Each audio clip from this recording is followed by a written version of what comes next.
Lakshmi, Madam Vijay Lakshmi also wrote a letter to you guys on this issue. They want united Andhra Pradesh saying. And now Chandrababu Naidu is also touring in Simandra. So how do you look at this, sir? If they give back... You see, you had asked me the same question when, you see, all party meeting was there. And I had said that there were, you see, these, except two parties, you see, that the rest are accepting the Telangana, and subsequently also, except Communist Party, all parties have supported Telangana. Sir. No, that is their party's view now. తెలంగాణకు అనుకూలంగా CPM మినహా అన్ని పార్టీలు ఒప్పుకున్నాయని కేంద్ర హోంమంత్రి చేసిన ప్రకటన ఇది.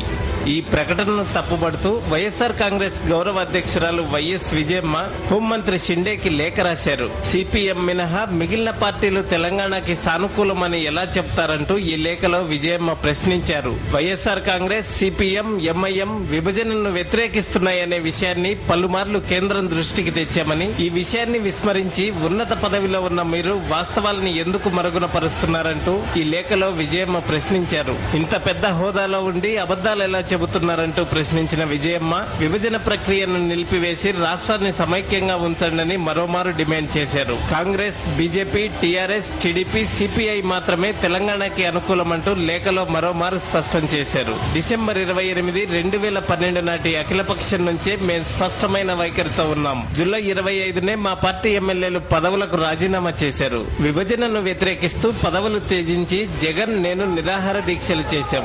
ఇంతగా మీ నిర్ణయాన్ని వ్యతిరేకిస్తుంటే ఏకాభిప్రాయం వచ్చిందని ఎలా చెబుతారు? రెండు ప్రాంతాలకి న్యాయం చేయమంటే ఒక ప్రాంతానికి అన్యాయం చేయండి అని కాదు కదా.